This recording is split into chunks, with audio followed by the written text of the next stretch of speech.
Welcome to Mission Evolution Radio Show with Gwilda Wiyaka, bringing together today's leading experts to uncover ever-deepening spiritual truths and the latest scientific developments in support of the evolution of humankind. For more information on Mission Evolution Radio with Gwilda Wiyaka, visit www.missionevolution.org. And now, here's the host of Mission Evolution, Miss Gwilda Wiyaka.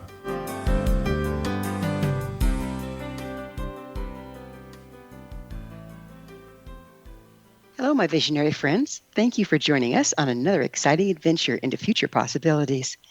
This is Mission Evolution, where we share innovative thoughts and information with today's leading esoteric and scientific experts, bringing evolutionary solutions to today's unique challenges. You, my treasured audience, are a very important part of this discussion. Email info@missionevolution.org with any comments or questions. We'll address them on the very next show. So take notes, sit back, and enjoy. This hour we'll consider supporting children through COVID-19. No, I don't want to go to the doctor, my grandson wailed.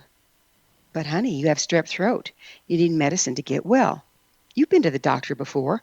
Why are you so upset this time? His mother asked. They'll test me for COVID, and it'll be positive. Everyone will hate me, and they'll lock me at home forever. Where do kids come up with these things? Well, the truth is they're sensitive. All the adults around them are freaked out, and no one can agree on anything. Is COVID-19 a hoax or a grand conspiracy? Is it biological warfare and we're all doomed to die? Is it a scheme to vaccinate us all with tracking chips? No wonder the poor children are confused and frightened. We speak about returning to normal, but how normal can it be with a generation of children suffering from PTSD? How can we mitigate the trauma to our children during the pandemic? How can we reassure them when we ourselves are so unsure? With us this hour to explore the effect of COVID-19 on our children and how to support them through it is Laurie Marshall. Laurie is the author of Beating the Odds Now, 10 Steps to Meet the Standards and Still Love What You Do. Laurie is a certified social studies and art teacher with 35 years experience in public, alternative, and private schools. She's a bully prevention, project-based learning, and arts integration specialist, mother of 2 sons and a grandmother. She's passionate about supporting parents and teachers in these unprecedented times. Her website, laurie-marshall.com. Laurie, on behalf of myself and all of our listeners, thank you for joining us. I am very happy to be here, and the story that you shared is deeply reflective of the kinds of self-talk and fears that children are experiencing now. Yeah, it's so confusing. I mean, even for adults, and they just kind of get it on the flyby. Nobody talks directly to them, it doesn't seem like. Poor things. Yeah. So would you mind giving us a little idea, what exactly is your educational background? I know you're a certified teacher. Yes, I studied history and education at Antioch College, which is a hands-on project-based college, which I loved. And I went on to get a master's degree in art and education at Beacon College, which is now the Union Institute, where you get to design your own program. And I spent 2 years making art with a wide variety of people, including youth in a mentally handicapped home, elders in rural Virginia, juvenile kids who had had juvenile records. I worked with museums, and I just learned how art can be a community building experience because it allows you to reflect on your inner experience. And so go ahead. What age groups do you work with at this point? I'm working with 3-year-olds to 95-year-olds at this point. So you don't leave anybody out of the equation, right? I don't. What do you find is the most rewarding part of being a teacher? You know, teachers have the lowest suicide rate of any profession, and I believe it's because the time that you spend supporting learning with young people keeps growing.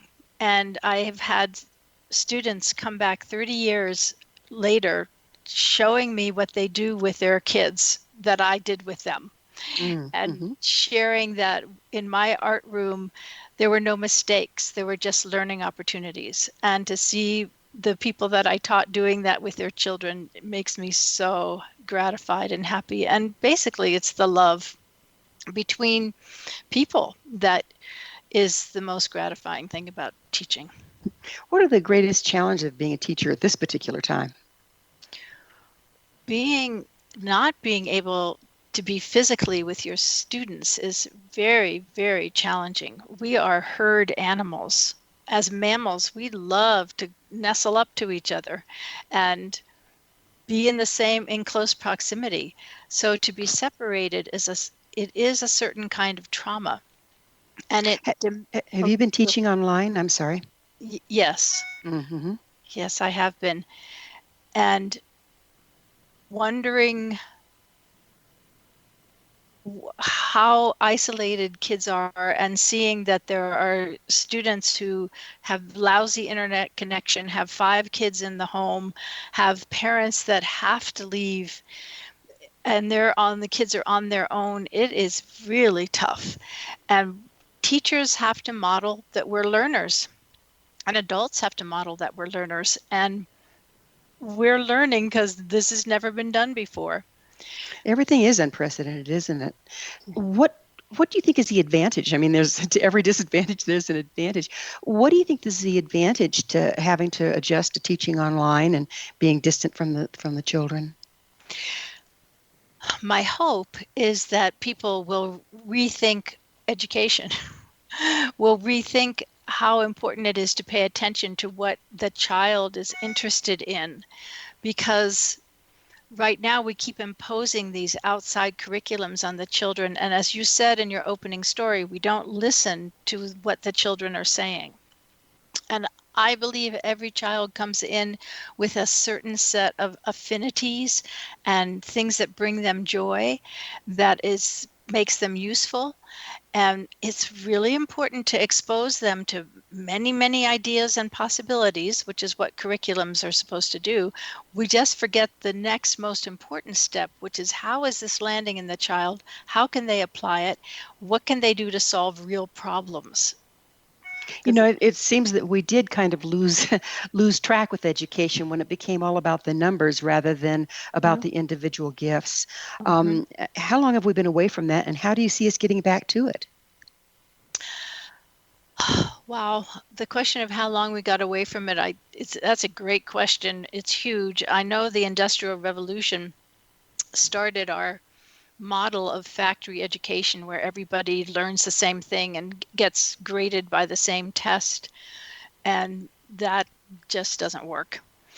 And the way that we can move forward is to keep asking our children, what makes you feel joyful? What makes you feel useful? What problem do you want to solve?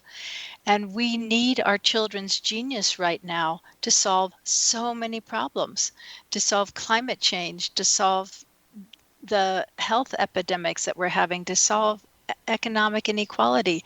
And our children are dying to do real work. So, but isn't that putting an awful lot on our kids? And I know we are. I mean, no generation is being left with as many problems as the one upcoming. But isn't that putting an awful lot on them to expect them to come up with answers? That's a great observation, and I didn't mean to imply that they would be doing that alone.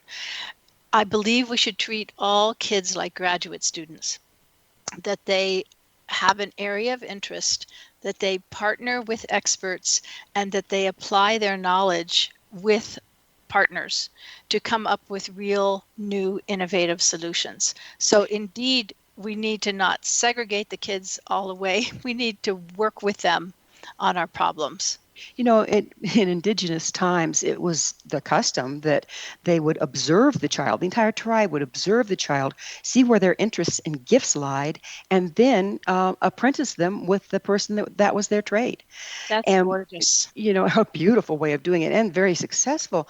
However, now the numbers alone, doesn't it make it almost impossible?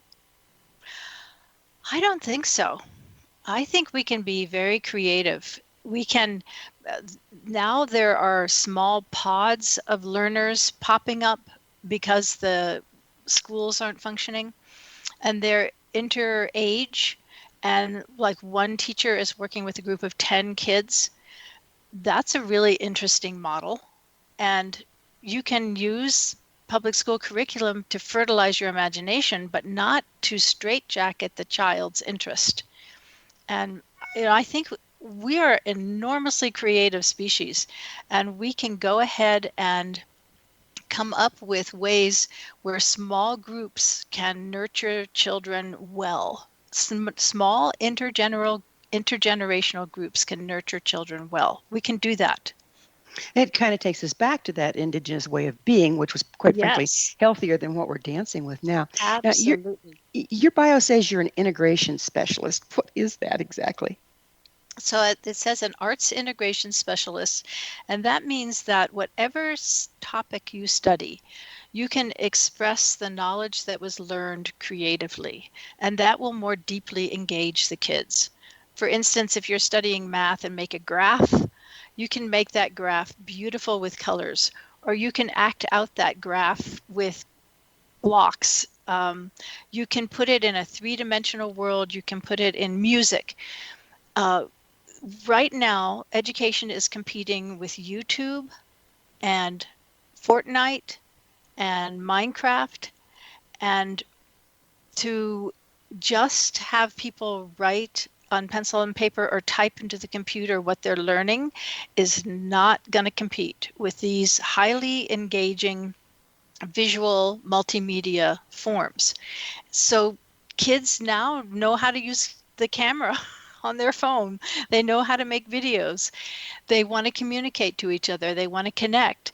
So expressing knowledge through music videos and dance and spoken word is what I help teachers to do. So when you start working with multimedia as a teaching format, are you, I would assume, building in ways that they become very, very interactive? Because up until now, one of the problems with media is the kids just sit there in front of a TV set and drool. There's no interaction, and Right. it seems to me that we need to reignite that interaction piece. How do you suggest doing that? Again, there's a fantastic educator named Angela Myers who asks a crucial question. What is breaking your heart? And when you ask kids, what's breaking your heart? That's part of how they find their purpose. Human beings are meant to love mastery. They're meant to love purpose. They're meant to love connection. And when you keep asking the kids, and you have to, of course, have a trusting relationship for them to be honest about what's breaking their heart, then they can come up with ways of addressing and healing that heartbreak. And for an example, one of the examples that Angela gave in her book, The Everyday Genius, no, I'm not sure, the Genius Hour, I think it's called. The kids in one class, they were heartbroken by the fact that when their parents got divorced, the dog had to go one place, just stay at one place. And so they came up with a business that that helped people share their dogs in divorced families. Very creative. And again, working with a lot of what breaks the hearts of kids are breaking the hearts of adults. Absolutely. We're going to have to pick up with what's breaking our heart on the other side of a commercial break. Thank But you. it is time for that break. Laurie and I will return shortly, so don't you go away. You're Okay. listening to Mission Evolution, coming to you on the X-Zone Broadcast Network, www.xedbn.net.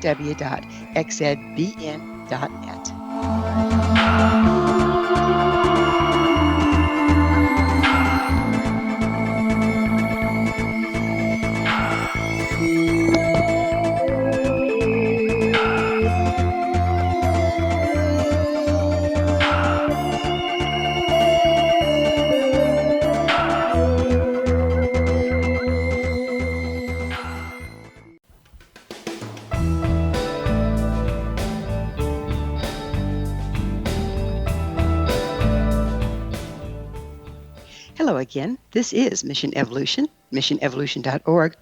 We're dedicated to unification and evolution of consciousness. To all our faithful and thoughtful listeners, we really value your opinion and would love to hear from you. What do you think about the impact of the pandemic on our children? This in from a member of our audience regarding the episode entitled Hidden Killers, COVID-19, Inflammation and Diet. LD states, I was amazed how much of our health is dictated by the state of our gut. It makes me think twice about what I put into my mouth. Thanks, LD. Dr. Gundry has some wonderful information on how to strengthen our immune systems during COVID-19. Curious, dear audience? Visit our archives at missionevolution.org, listen to the episode entitled Hidden Killers, COVID-19, Inflammation and Diet, and let us know what you think. Email me at missionevolution.org and give me your thoughts or questions so we can all share them on the very next show. With us this hour discussing supporting children through challenging times is Laurie Marshall. Her website, laurie-marshall.com. Laurie, speaking of heartbreak, with COVID-19 riots, social unrest, and wildfires, we're clearly in unprecedented times. How do you as a teacher see it impacting our children?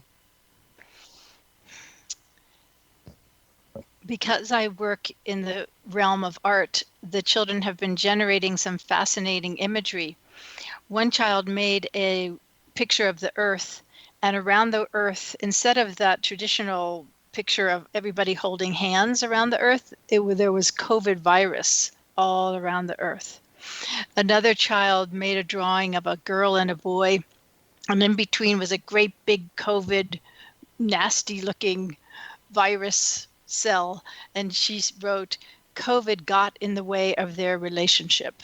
Mm-hmm. So it is getting in the way of kids' relationships. Kids love to play together, and they can't do that. And it's up to us adults to hold the space that love and relationship is the most important thing, and that they are loved, and they can still love their friends and express their love in this strange time. And that even though we are in great uncertainty, that our faith in the process of life and the power of love is unswerving. We need to give that to our kids right now, because they are worried in ways we can't imagine. Yeah, I mean, and it's really heartbreaking that you can't even see each other's face out in public. You know, I walk by somebody and I don't necessarily even recognize them. Yeah, I have to really focus on what color is their hair, what do their eyes look like, because we're used to smiling at each other. We can't do that anymore. And I would expect children who take their cues from adults and from people's expressions really feel isolated by that. Yeah, I think so. And again, for millions of years before the Industrial Revolution, even before farming, we only knew about 130 people or 170 people in our lives. And those people all sang the same songs and danced the same dance and ate the same food and wore the same beautiful clothes and told stories and cared for the children and cared for the elders. It was a very small, tight group that was a village. That's what the village does. Shares food, stories, care. And we have broken that beautiful system through industrialization, and it's time to return to that, not in the way that we have to be afraid of other tribes, but that we give each child an experience of songs and dances and food and a small network of people that just adore them and are always saying, oh, you're interested in bugs? Here's some plastic bugs, which is what's happening with my grandson. So it's up to us to nurture the children very intensely and to make children a priority.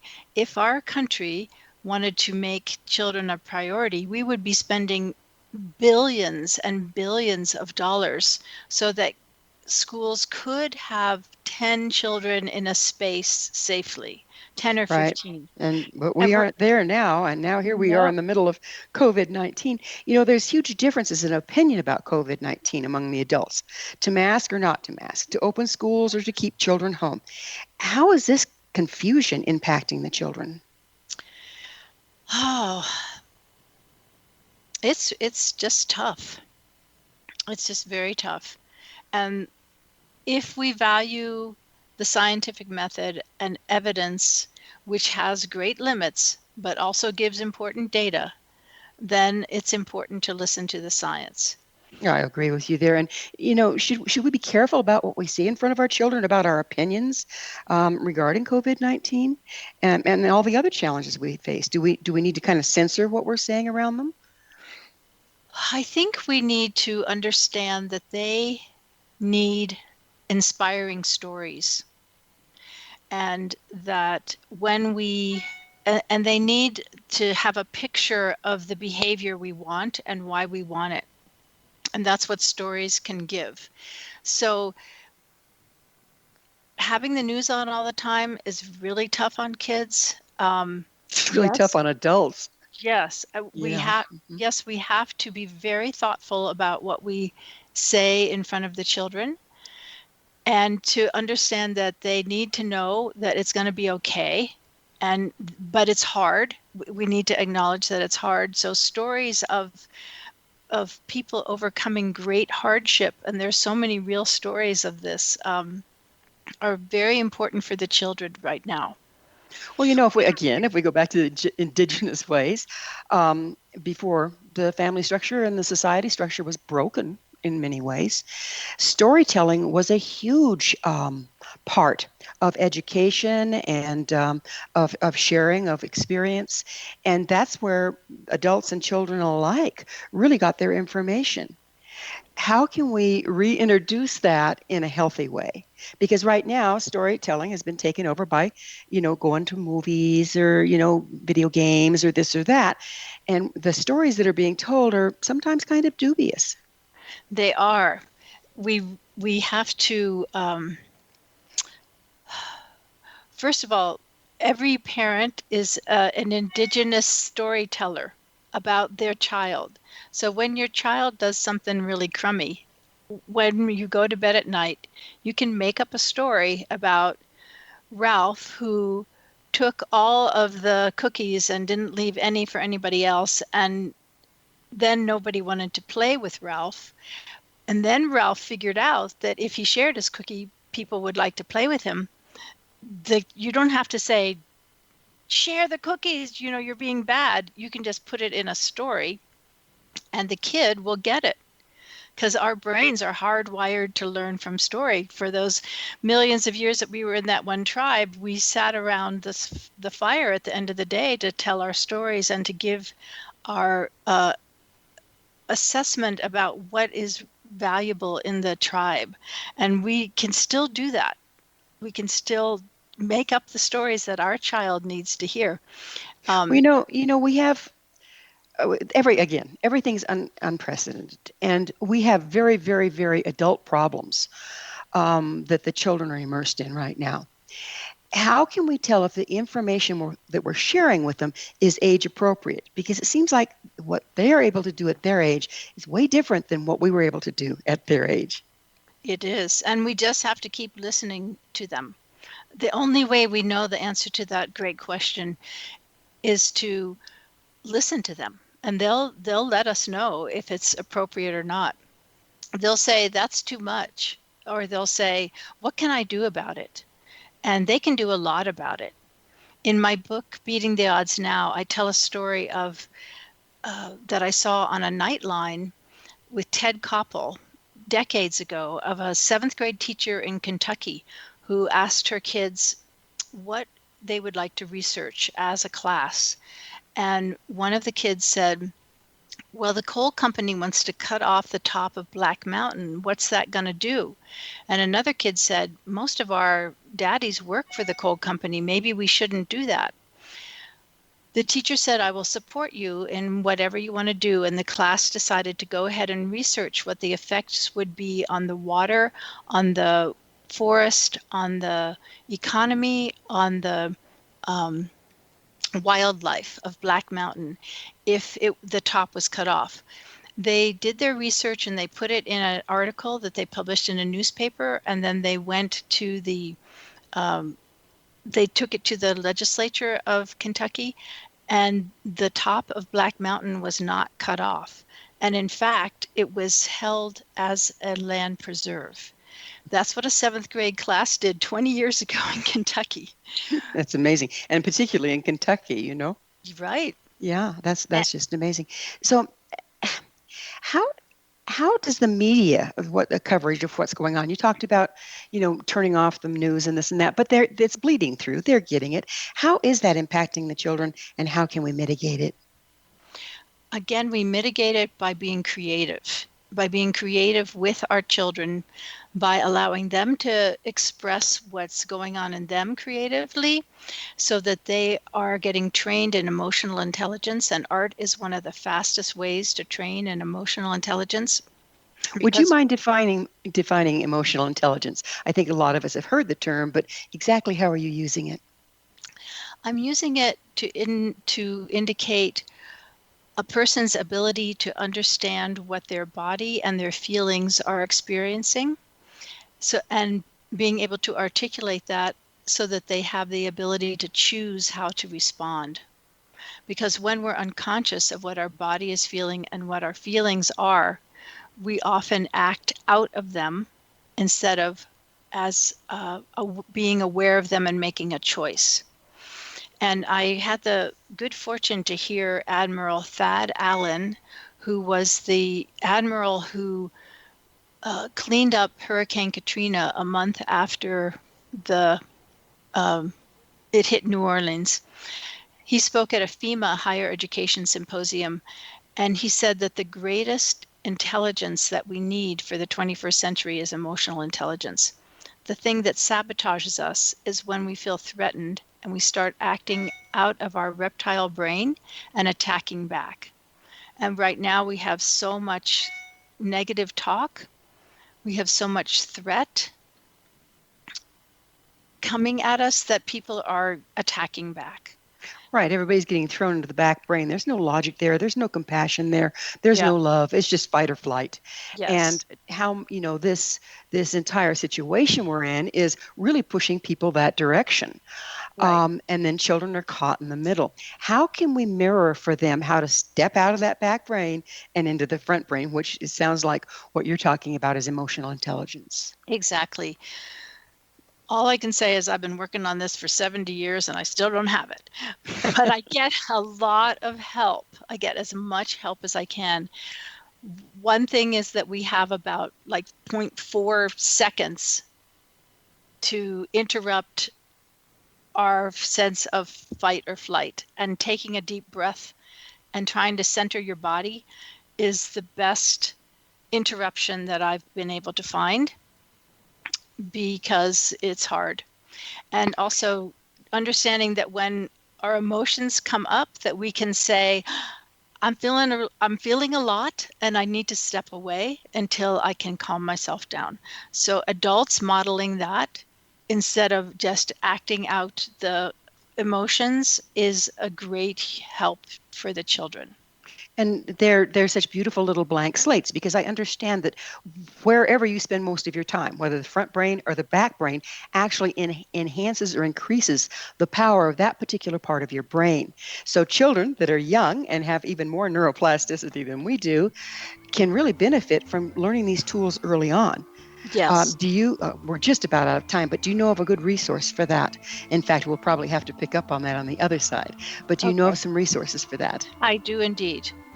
Fantastic. Well, on the other side of this commercial break, we'll look at resources on how to take advantage of children's neuroplasticity and give them the tools they need to deal with the challenges of today. It is time for another quick pause. Laurie and I will return to our discussion shortly, so you stay right there. This is Mission Evolution. We're coming to you on the X-Zone Broadcast Network, www.xzbn.net.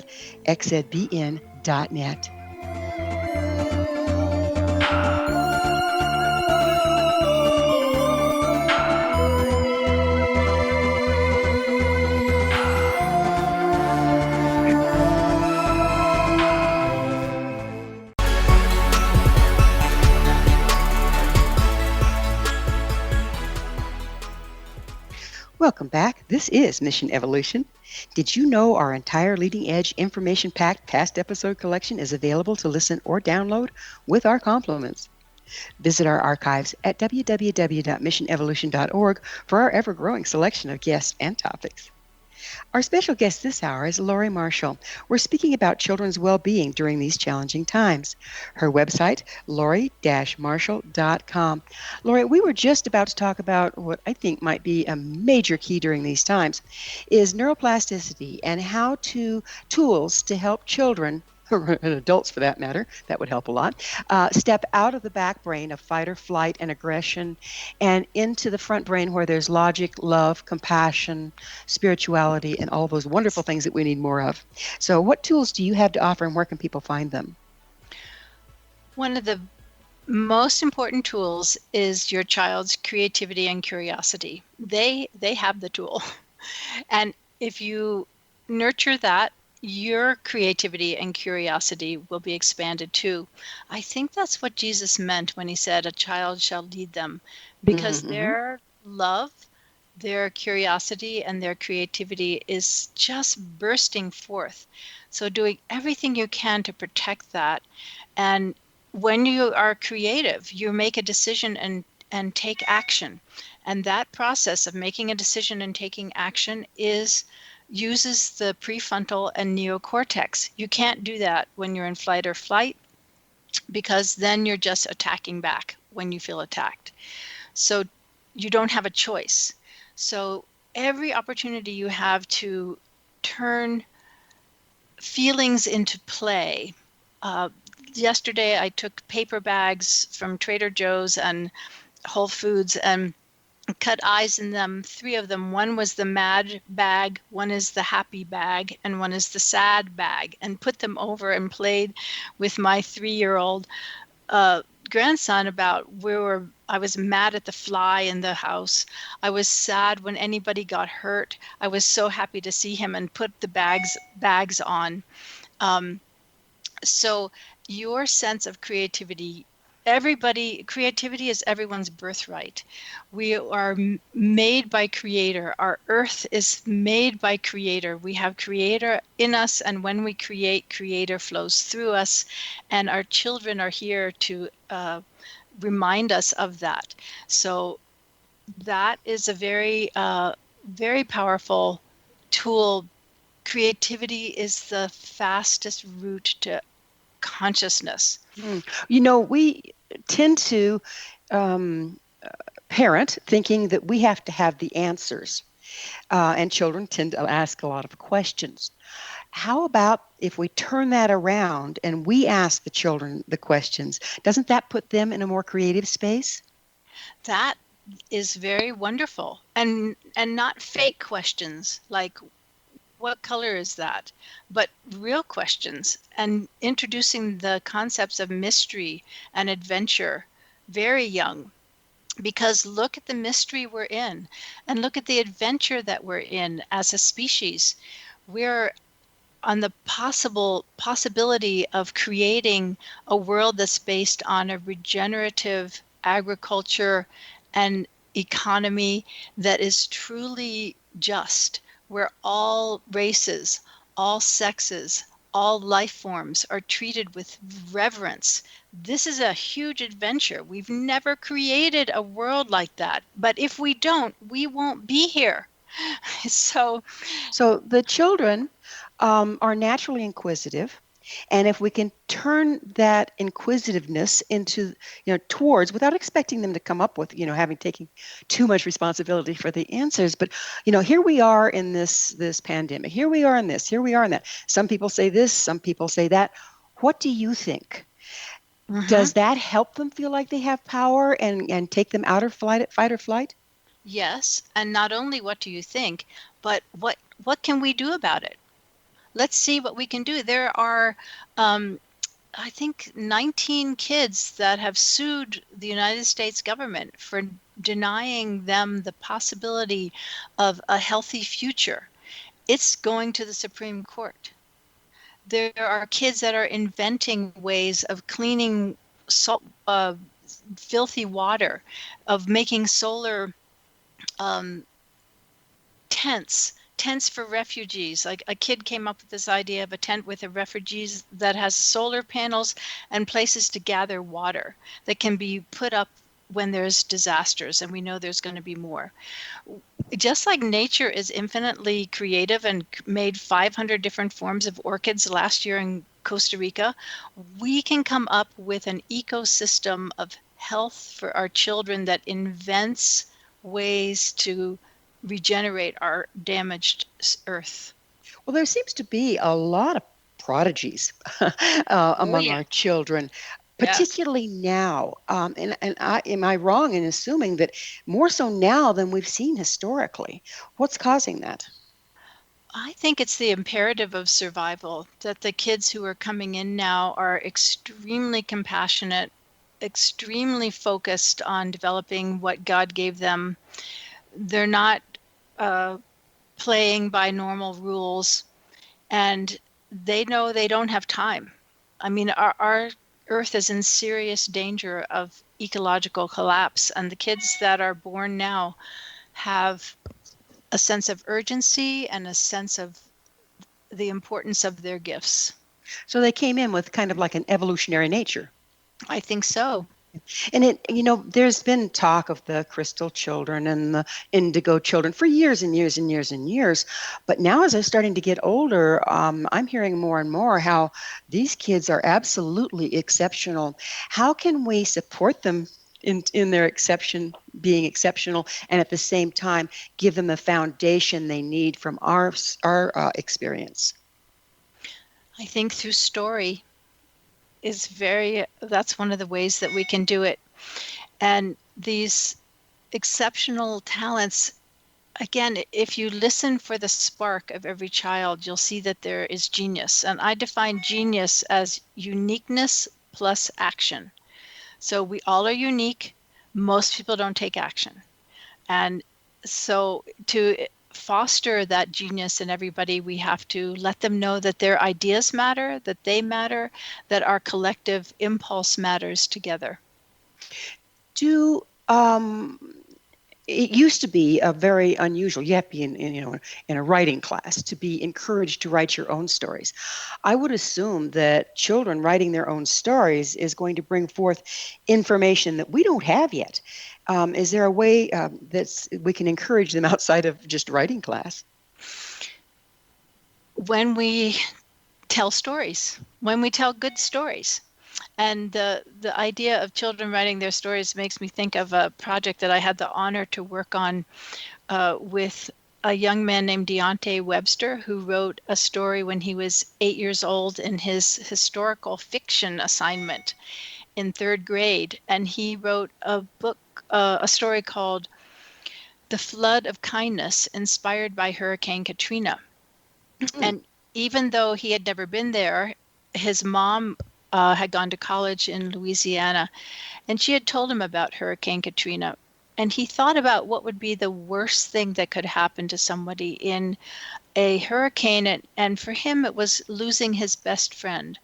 So he wrote this story where the act of grieving, when he cries, the tears hit the ground and a magical rose springs up that brings kindness back to New Orleans, which had been almost a war breaking out. And Deontay wrote this story as an 8-year-old, and he and I worked for 6 years to illustrate it and to shape it and to publish it into a book. And I did that because the story was so powerful, and it's so needed for children to understand these huge historical events. They can be dealt with through grieving, which comes out of love, and through community building. And children, they just listen to them. Well, It's it seems like storytelling, it can be used to affirm the values of your family or school. Mhm. But if we're going to use storytelling to affirm values, isn't it time we spent some time re-examining those values during these times of upheaval? Beautiful thought. And again, for me, the indigenous people of our planet have values that resonate with me over and over again, that we value all living beings, that we value the rocks and the sky and the air and the water, and that we value each life as sacred. And that means that we don't kill each other, we don't pollute each other, we praise each other. But that's your story, and those are Yeah. your values. How can we encourage children to re-examine their story and their values? Because they're coming out of all sorts of different families and all sorts of different stories with all sorts of different values. Some are more supportive at this time than others. Yeah, that's a great question. That makes me think of how nature works, which is nature always has diversity in its ecosystems, and we need diverse stories. There are many ways that love and kindness and authenticity and creativity and fighting for what you believe in. There are many different stories, endless stories of how that can happen. So, Well, one of the things that I've definitely noted, and I think is getting pretty blatantly obvious, is that even our stories and our belief systems are becoming so polarized. There is no middle ground. How can we? I don't want to say combat that because that puts us in a polarized stance, but how can we start to counterbalance the polarized stories and the polarized beliefs so that there's room for expansion? Gwilda, I have to tell you, you ask great questions. I love them. I think the most important way to do that is to keep asking the people who disagree with us, what is it that you do care about the most? Let's just hear what you care about the most, and also what your pain is. Well, you mean listen? Yeah. Isn't that a beautiful concept? Yes. Yeah. The amazing author Paul K. Chappell, who was a former Army captain, and is now using what he learned in the Army to wage peace. He says that aggression is a distress response. We see a lot of aggression right now, and there's a lot of distress. So making space for the distress to be expressed is important. It's not easy. It's uncomfortable. It's hugely important because part of the distress that's being expressed right now is historic rather than clear and present. And we've never expressed it before. Ergo, we've got this nice backlog. And I think that's causing more problems than anything else at this point. And our country can't heal until we do experience the pain that has happened. You just can't heal pain if you pretend it's not there. Isn't that the truth? Yeah. And yet we've been taught and inadvertently taught our children the stiff upper lip. Just get over it already. Pull up your boots and let's go. And I think that even our young children have been indoctrinated into ignoring their feelings. Exactly. You were asking about resources. There's a book I would like to recommend. It's called Conversational Intelligence by Judith Glasser. And she was in the corporate world and came to understand the neurobiology of conversation and the ways that we trigger each other's reptile brains, the back brain, as you call it. And I found that book really helpful. One of the things she describes is 3 different ways of communicating. Level 1 is telling somebody what to do, which we do to our kids all the time. We're gonna have to pick up on the 3 ways of communicating on the other side of yet another commercial break. Okay. Laurie and I will be back shortly to continue our discussion on how to stay in the front brain. Don't leave us now. This is Mission Evolution on the X Zone Broadcast Network, www.xzbn.net.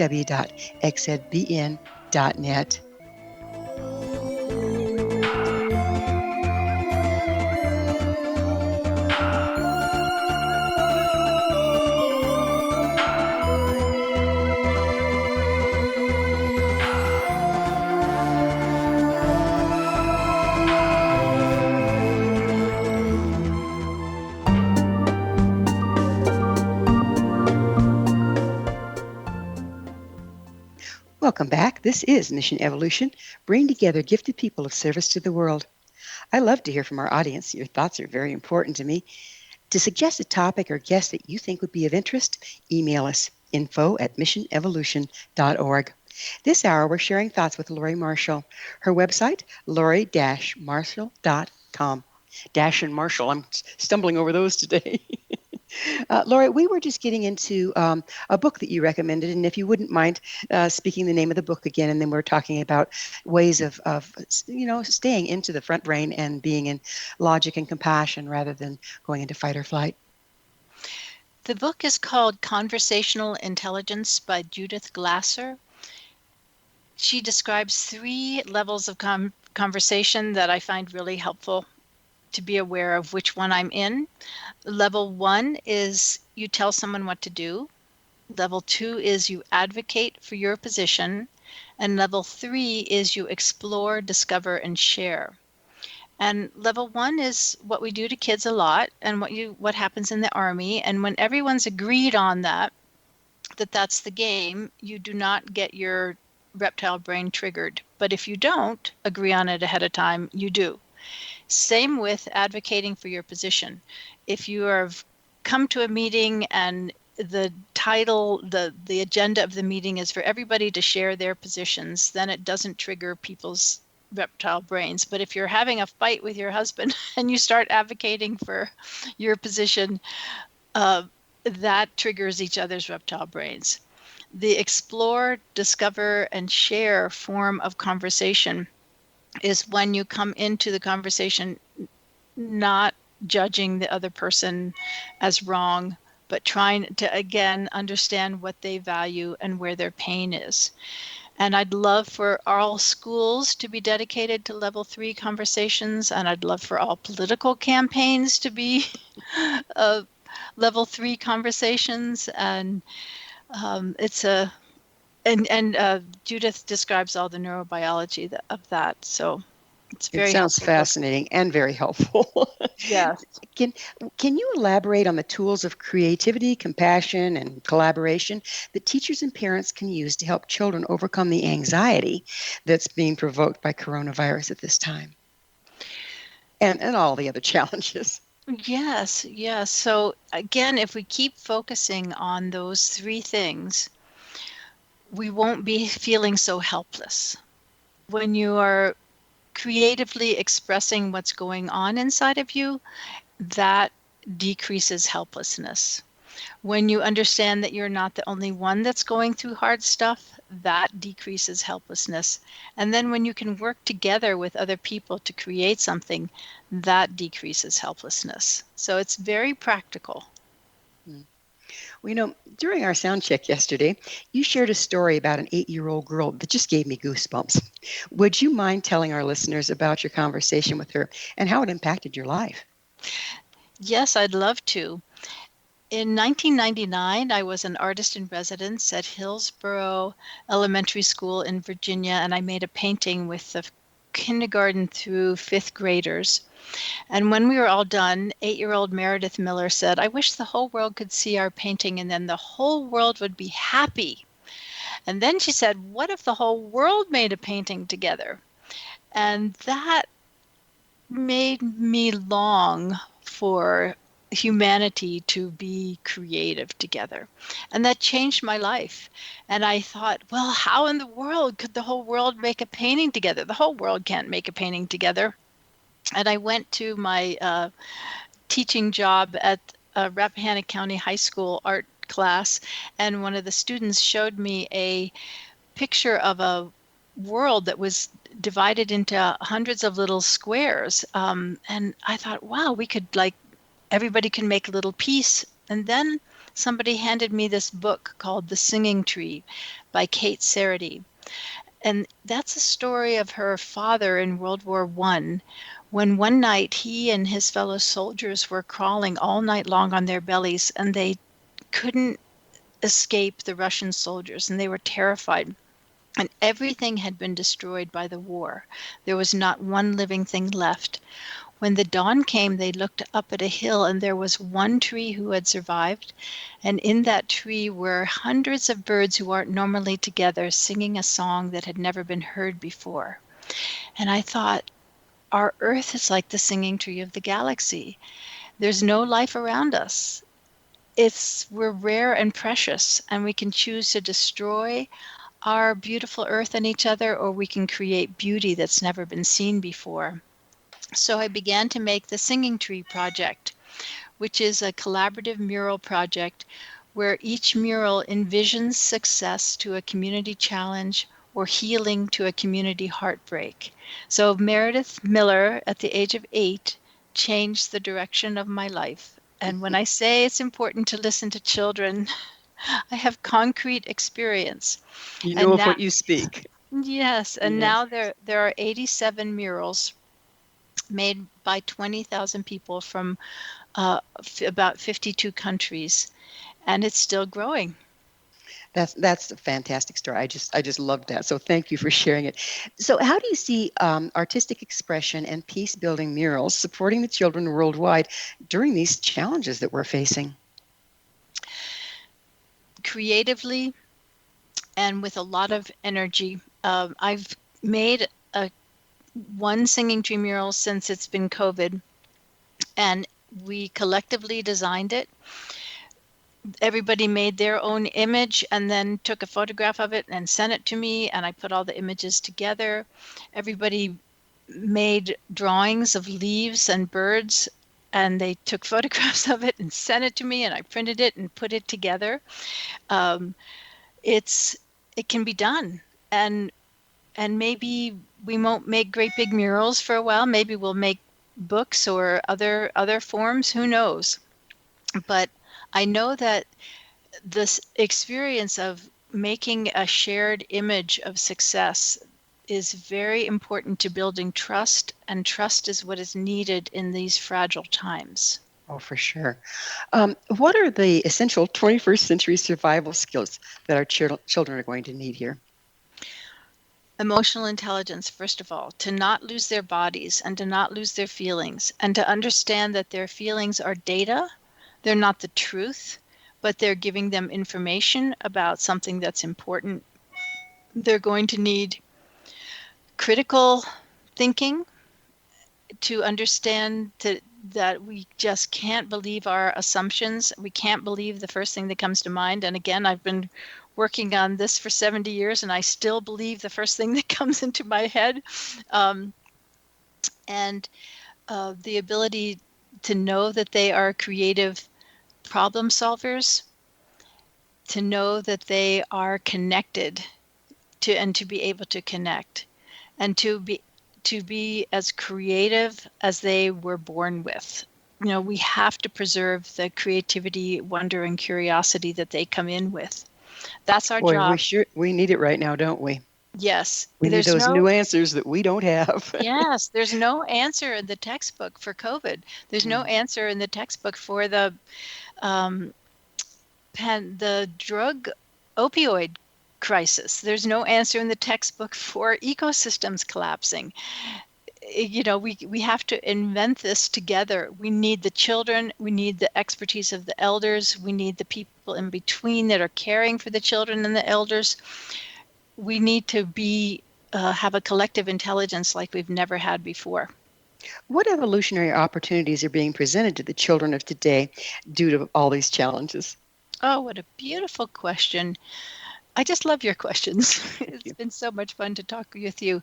The evolutionary opportunity is to be like nature, to stay connected to nature, to be regenerative like nature, and to not have waste, because all of waste in nature is somebody else's food. To understand that nature works with diversity. There's never a monocrop in nature. There's always diverse animals and plants that play. Everyone has an essential role to play, and that's true for all the children. They each have an essential role to play in making a world that works for all, and a world where We model nature instead of destroy nature. That's our evolutionary opportunity.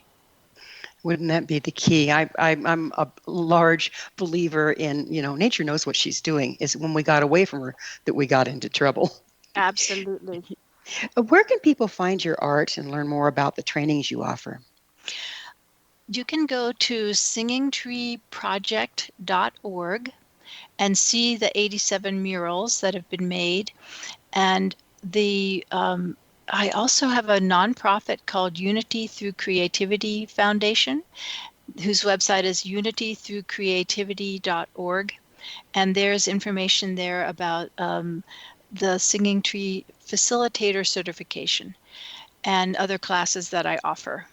Fantastic. Well, I can't thank you enough for the wonderful service you're providing.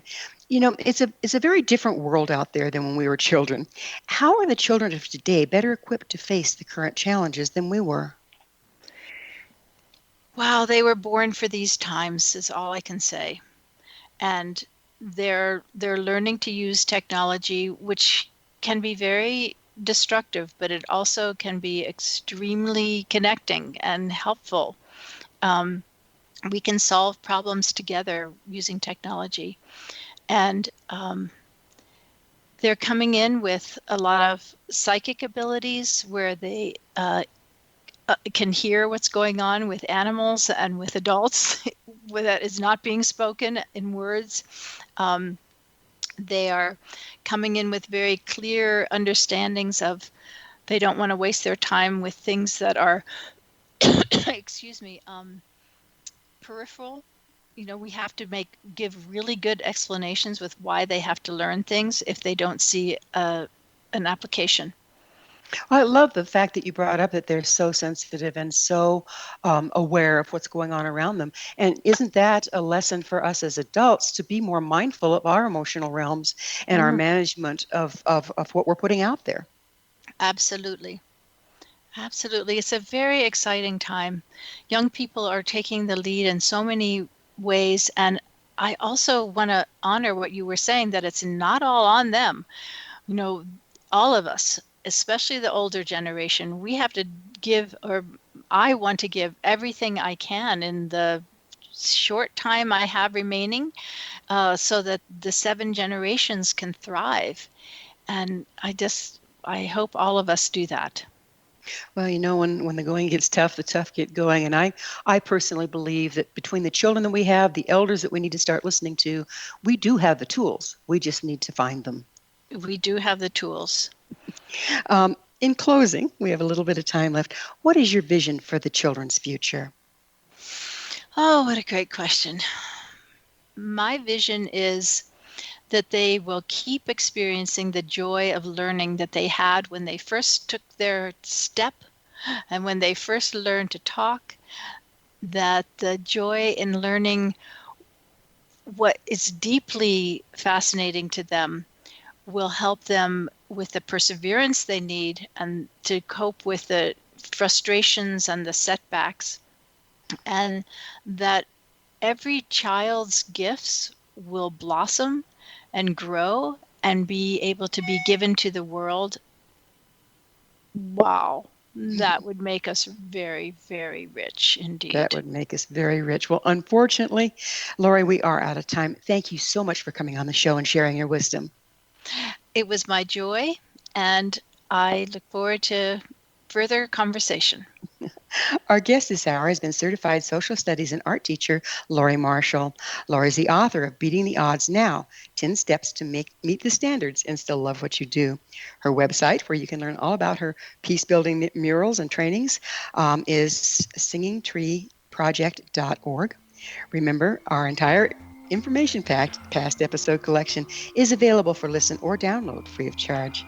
Visit our archives at www.missionevolution.org for our ever-growing selection of guests and topics. This has been Mission Evolution with yours truly, Gwilda Wiyaka, on the X Zone Broadcast Network, www.xzbn.net. Join us next time as the mission continues, bringing information, resources, and support to our evolving world.